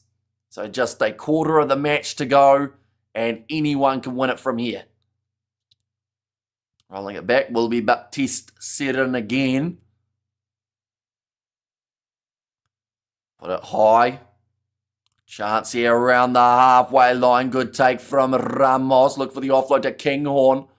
And how are you watching this game from New Zealand? If you know how we can watch it in Oz, please and thank you, says Setasar. So here in New Zealand, it's on Sky Sports Select. In Australia, I believe the only way to be able to watch it is through the EPC website. But it is like a match-by-match fee. Or you can pay for like a whole weekend. But it's about probably 15 Australian dollars just to watch this game. As that's how we had to do the Challenge Cup, seeing as that wasn't being shown here in New Zealand. Leah Kinghorn not happy with that decision. And it means that Toulon are going to have themselves the scrum here. And come on, Melvin Jaminet. Show those city slickers what's up, says Power Bite. I watch tradition in New Zealand for Easter. I don't think there's a huge, like, people normally just eat a chocolate egg. And that's about all. Or at least it's a little bit similar to Halloween. I don't think too many New Zealanders take it too seriously. We have quite the Halloween story for some of those who have been around for a while. But that is going to be the Toulon penalty, which would now give another chance at 3 points. This could be 18-18 at this stage of the match. But now, sitting with about 19 minutes left in the game, Jaminet, chance to add the extra points on the board. Steam your carrots with brown sugar, very little water, enough to steam or boil in sugar water, then add cinnamon. I used to live in New Zealand and vividly remember watching the European Championship a couple of years back for free. Missed my Sky modem. Setasar, yeah, there are sadly a lot less free options now when it comes to the rugby world, which is a shame because there are plenty of people who would love to be able to watch it, and whether that's geographically or financially, they can't. It does take a lot of eyes off the sport. Jaminet.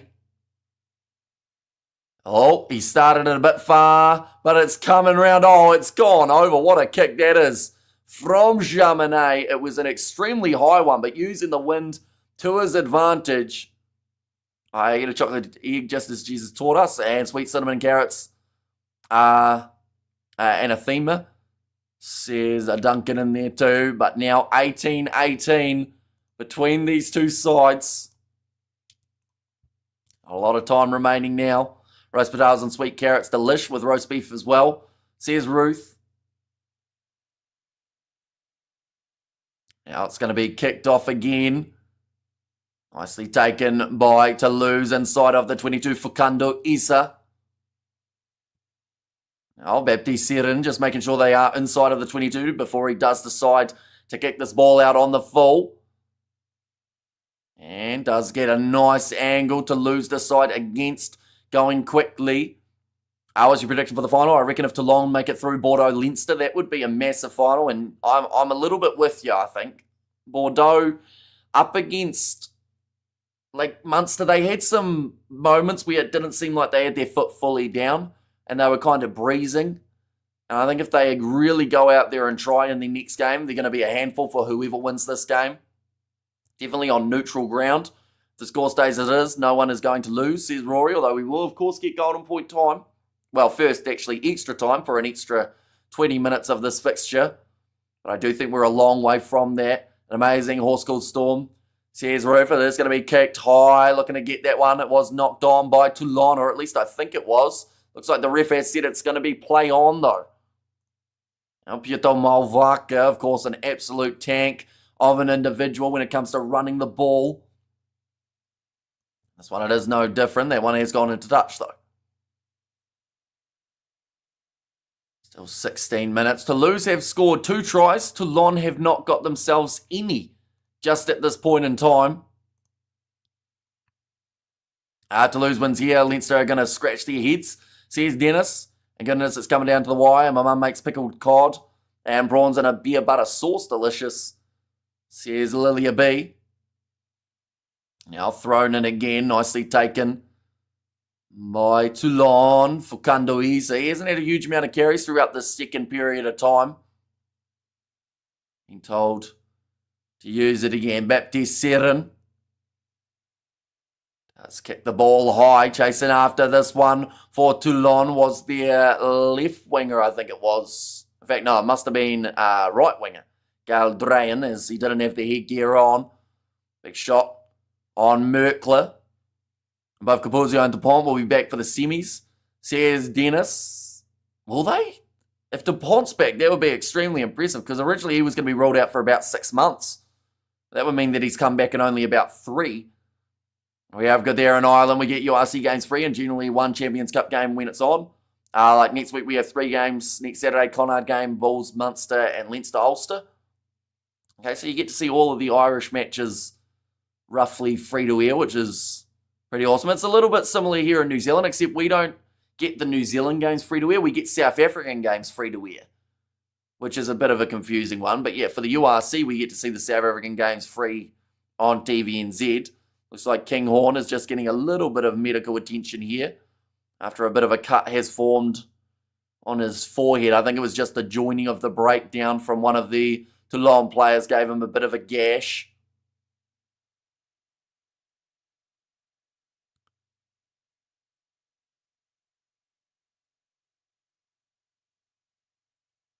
Okay, I think he was just saying there that he wasn't even on the ground for Blair Kinghorn. It sounded like Matthew Carley was also apologising to Kinghorn for a decision that he might have got round, or got wrong, I should say. Bordeaux have a good back line, but their defence is wanting. Says Dennis. And best horse names are Hoofhearted and Mayo for Mayonnaise. And we have got there, I can get to watch the Welsh URC games free on SC4. I think SC4 was actually, or was it? It might have been an Irish one that we ended up watching that Lions game that they weren't showing here in New Zealand. That kick has gone way downfield. Now Jaminet tries to low grub, a different tactic there. I don't know whether or not it was on purpose or just that that's how it came off the boot. Now well taken again by Paulo Garbisi, almost stolen by Ramos. Devon had an ACL, no way he's getting back before the autumn, says Neil. Off to the left-hand side. 14 minutes now. Oh, there was a drop ball there. And Toulouse will have themselves the scrum feed again. It's a little knock on there. Listen, you can get some on BBC Wales, SC4 Welsh, GG4 Ireland. Says Patrick. And it was just going into the contact there for Jean-Baptiste Grue, and then as he hit the ground, the ball just snuck out of the hands. Referee telling both sides to continue playing. Either way, whoever plays Bordeaux will have to be on their A game for that semi-final. That has taken place in early May. We are covering that game on the channel, I believe, unless there is some sort of massive overlap that we don't already know about. Leinster versus Northampton also taking place for the Champions Cup semi-finals. Oh, and Scrum has collapsed. Matthew Carley says we'll have a reset of that one. Peter Arki has been taken off the field, and that is for Costes. Now 13 minutes remaining on the clock now. The time is just forever sneaking away. If Toulouse were able to get themselves a penalty here, I believe they would take the 3. Or at least they should be able to. It is a kicking distance. I tore my ACL versus Pal. It's a serious injury. Need to heal and build the muscle up around the knee. Says Tonian. Twan snapped his crucial ligament. No. Says Ruth. Yeah, so the chance of him being back for a semi-final in a month's time, or less than a month's time, only a few weeks, I think would be relatively unlikely. Now Rumat. Ball is there. Nato Sato goes back across to the left-hand side. Intermac tries the cross kick, and it will go into touch. Well watched by Jaminet, but it still doesn't change the fact that Toulon will have the line out, only a few metres out from their own line here. Intermac, I just don't know whether or not he has fired the way that he normally does in this matchup, and maybe it is the occasion that has get into him a little bit, but you haven't really seen him do too much in terms of those crucial passes. It's been more, he's been kicking that ball in behind Not too many of them have paid off as of yet, and damn, both sides has history, like Auckland and Wellington battle of the capital cities, says Blues Nate. And Toulouse need to score, says Roof, although first they need to get this steal and line out time going up for it, well claimed by Toulon. Now running this one forward, it will be Rebage. Baptiste Serrin able to kick it downfield and does get it into touch just outside of the 22. Did you massage his ligger gently, Roof, and softly? Now we are down to 11 minutes. We will keep the score and the clock in mind as we get closer and closer to the end of this game. And the reason for that is if it is 18-18 at the end of the 80 minutes, we go to extra time. Another 20 minutes of extra action between these two sides. Yeah, but I was surprised by the BBC blocking the Edinburgh game due to my location in England the other night. Toulouse is a heavy machine, says Dennis. And those heavy machines, as we know, the extra weight sometimes do tire. So it's whether or not this game has been physically taxing enough for them to start to slow down. Toulouse, they decided to make all of their changes in the 4-pack at around that 50-minute mark. And honestly, since then, they have looked a little bit better when it came to that defensive side of things. That yellow card of Serrin cost them dearly with those 2 tries being scored. And yeah, with rose oil and lavender cream, says Ruth. Now Gelange going short side, not a lot of space for Barassi to go. In fact, he's gone backwards more than anything. Saito back across to the left-hand side again for Meafu. Onto the ball for Toulon, and they will win the penalty. I believe it was Gigashvili that time. It's popped up with the possession, but it might have actually been Talafua to get that ball. You should be able to add different regional BBC on Sky boxes, says Patrick. I'm out of Nutella, Hamish. What did you do with the rest of it, Ruth? So I know you've talked about rubbing it on DuPont before. Perhaps that is where it's disappeared to. Now, chance here at line-out time for Toulon. They will be about 30 metres out from the try line. Another big opportunity. Now, it will be the line-out throw. And I've been naughty and I ate it on a croissant, says Ruth. I've thrown it all, overthrown a little bit, but Toulon have still managed to regather. And Meafu has now just been taken off the field for Toulouse. So that is a massive call, seeing as that man has had nothing short of a massive impact for this match. Now Serrin goes back across to David Ribbons. Now switching play here, going to the left-hand side. Low tackle made on Leicester, Faiana Nuku. Both teams' defences here have been extremely impressive, not allowing anything to sneak through. I've been naughty and ate it on a croissant. Says Ruben inside ball. Going off to Lekovic. Now off to the left, Gardebisi. Goes to Jamanier. Tries the kick. It's going to be well claimed by Thomas Ramos. It went backwards. Toulon are asking for the knock-on, but once again, just the kick in the wrong place. Didn't gain them anything. In fact, all it did from Jaminet was lose them about maybe 40 metres or so. Yeah, they were asking for the knock-on, but I believe it did go backwards from Ramos. Now 8 minutes remaining. The crowd are not happy about it, although not every drop ball is a knock-on.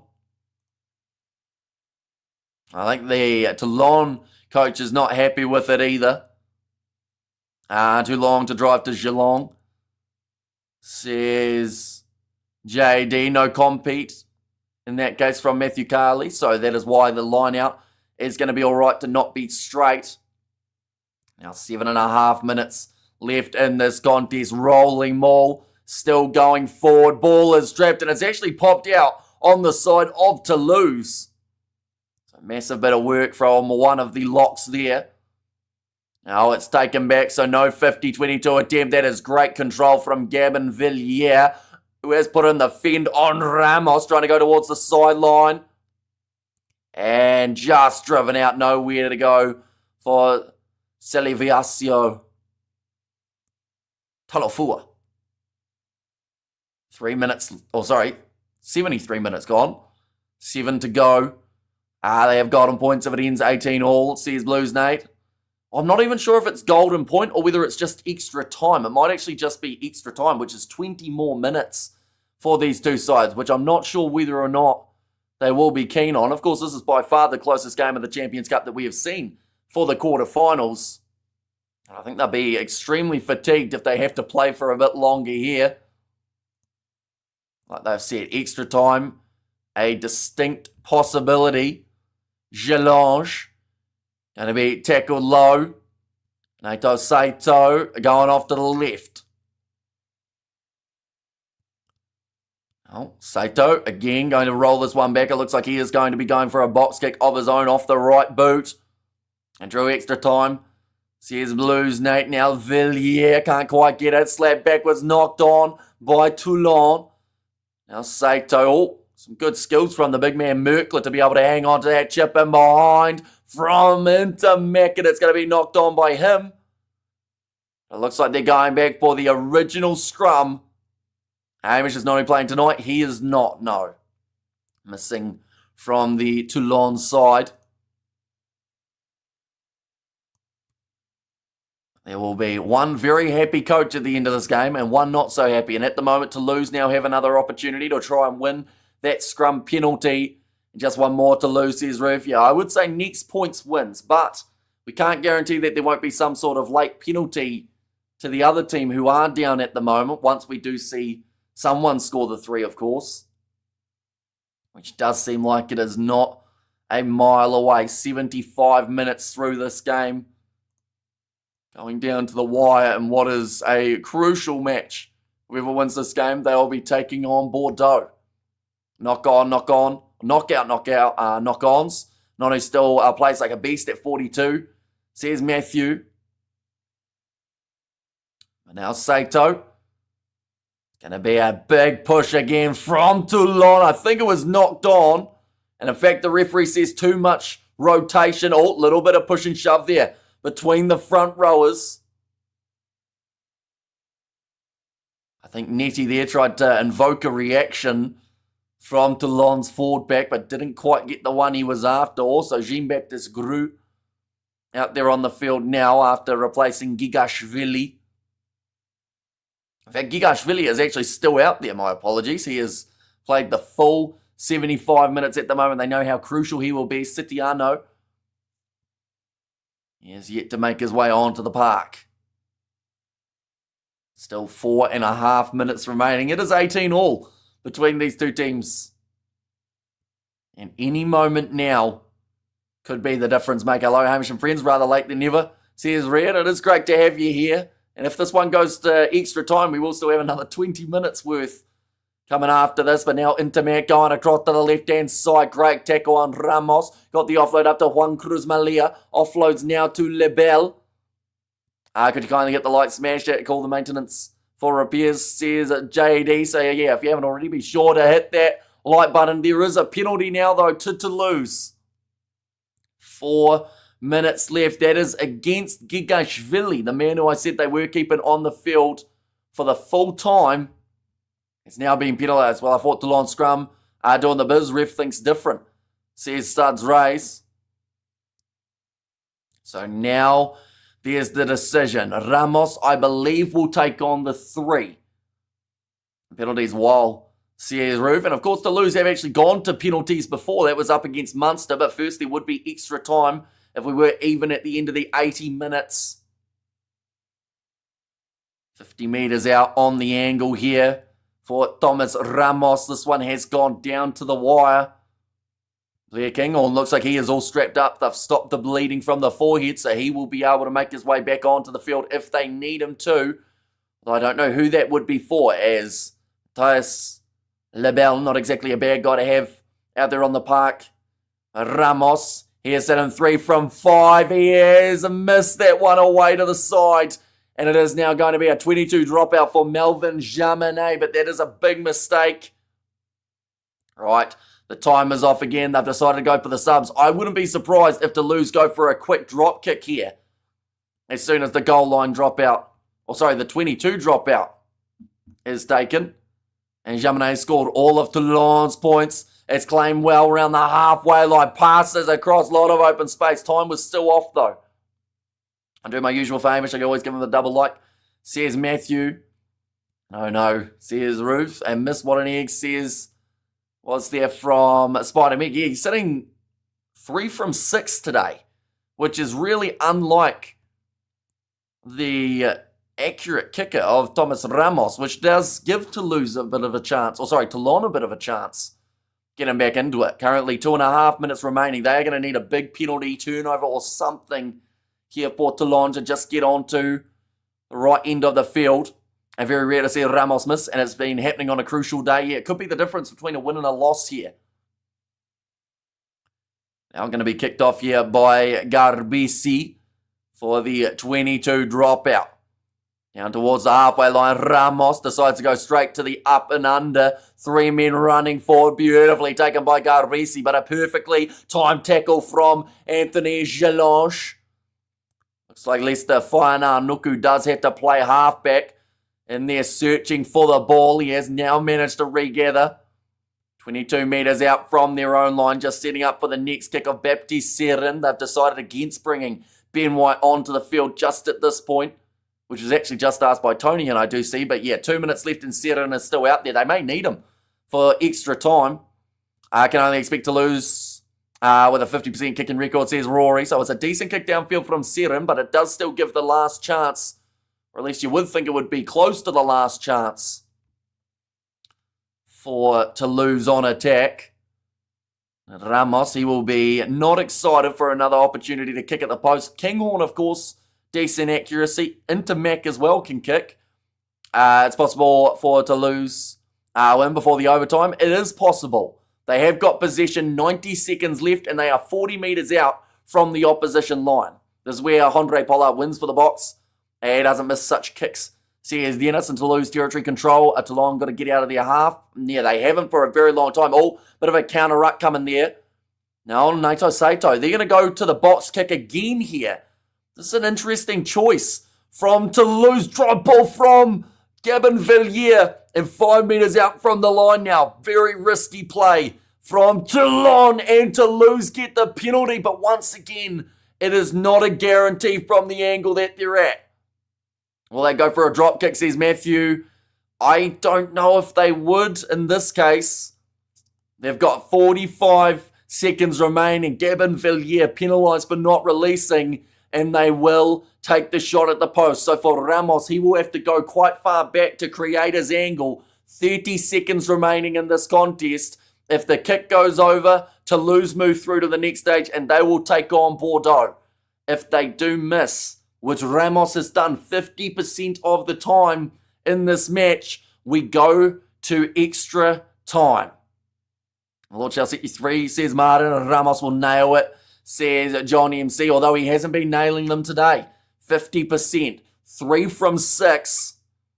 But 21 points to 18 could be on the cards here if Ramos can get the kick over. Everyone is sitting still. One of the Toulon players is praying that this one misses, but it goes over for Toulouse, and they will win this game 21 points to 18.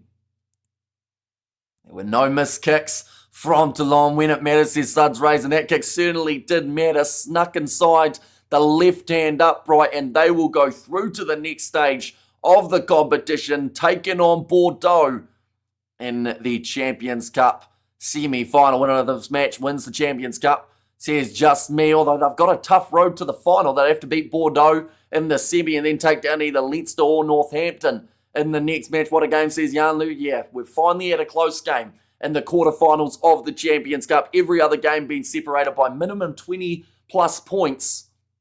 But now we've seen a close one. But nonetheless, I do, of course, thank you all very much for tuning in. We are going to be back next week for the URC as well as Super Rugby Pacific. So be sure to check that out as well. But nonetheless, thank you all very much for being here. If you did enjoy, be sure to leave a like and subscribe to the channel. And I will see you all for the next one.